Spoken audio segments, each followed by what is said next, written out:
Welcome back to Daytime Live. What factors contribute to school violence? That is the question. Is it poor parenting, broader societal issues, media influence, community violence?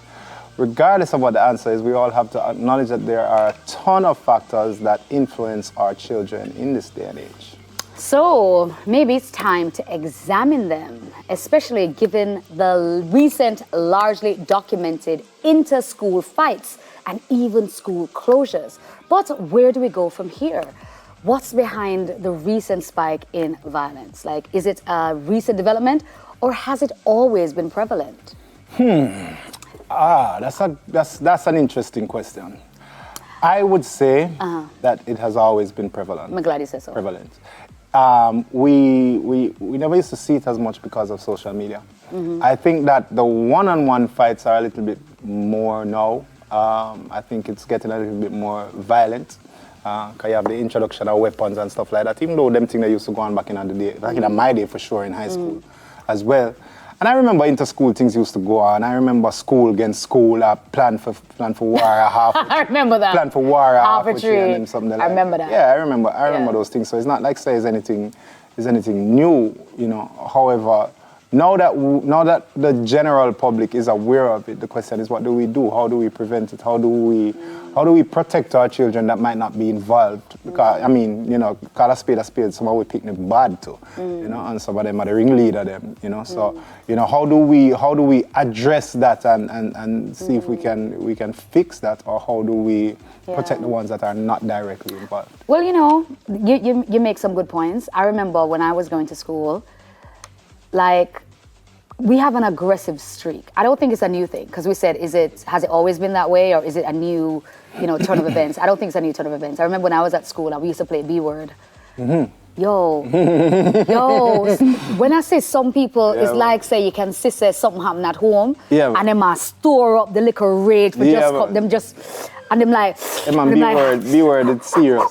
Yo, and I remember even then thinking, me get boxed a couple times, you know, when I say, try to hold it, like, I wanted to cry. I was like, I box, and I would box you like, no. And they get somebody like swing, roll. So we always kind of had a violent streak going on. I do feel like, I think it's a little worse now. It's always been around. It seems to be more prevalent now, more everywhere. I think one of the reasons why it's more everywhere, back in my day, don't make my mother, if my mother or father came down to the school, my mother or father agree with the teacher.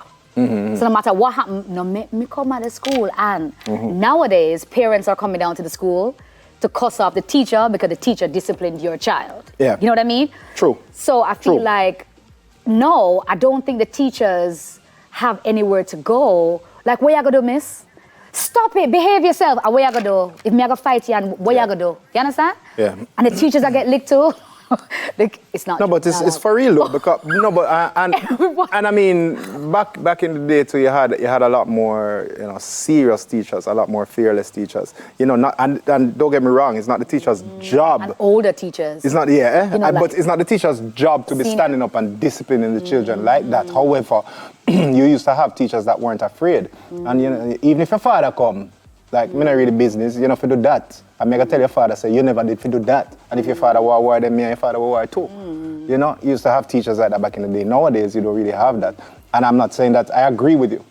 I do agree with you. I'm not saying that that shouldn't happen. So, it's just, I don't know. I don't know what the solution really is, or what needs to happen. And you know, something that I think we should do, let me tell you one solution. Sorry, me cut you off? No, man, go on, man, no. Something that I definitely think we should do is take away everybody's phone at school. Nobody now phone at school, because I do think the fighting and it being recorded, particularly for the ones who are victorious or whatever, there's a certain kind of clout. There's a certain kind of, as much as you like get in trouble, there's also a bravado that goes with it. You know what I mean? That you're like, yeah, and if any man, and you see them talking about it. If nobody's recording you fighting at school, nobody now see it, then maybe you won't, one of the things, maybe you won't be so inclined to do it. You get me? But me no know, I mean, me can talk about, like, personal experiences. Like, my youth, You know how much phone I try to take away from my, it don't work, you know. You can't take a phone No, from at youth. school. You cannot take a phone from the youth. Them go and find another one. And then go and find another one, and another one, and another one, and another one. You can't follow, that rabbit hole there, you don't want to go down there. So. Yeah. Is No phones allowed at school. But what is missing is accountability. I think that is what is really missing. Like, I'm not hearing any, for anyone For the students involved. and teachers? Both students, teachers, adults involved. I'm not hearing anybody held accountable. I'm not hearing and much consequences. 1 or 2 times you will see that. You will see that. Yeah. You know, but I'm not hearing enough of it. For each case, there should be something, some kind of follow-up with some kind of consequence or repercussion that came as a result of your actions.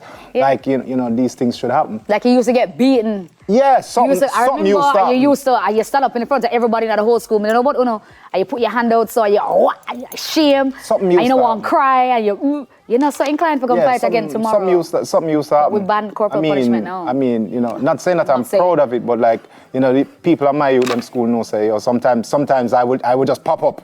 And anytime you see this man come for me, it's not normally a good thing because, like, you know, I'm not really play them game there with my youth. But I love that. And you're right, Craig. I definitely think there needs to be more of a, not saying it's not there, more of a unification with the parents and the teachers. And there needs to be more of an allyship. You know what I mean? Because it's our children, and you're seeing my daughter or my son more than I am. So I'm trusting that you're raising him the way I want to raise him. So we unite together, not me against you. If him do something wrong or she do something wrong at school, make two we decide we're gonna punish them and make some punishment keep. Because I mean, it's difficult to do that with every parent. I believe the children are the future. Perfect. And on that note, Daytime Live will be right back with a music video. And it won't be Nisha singing this. Show them how I promise you. to build. Not doing it. So far.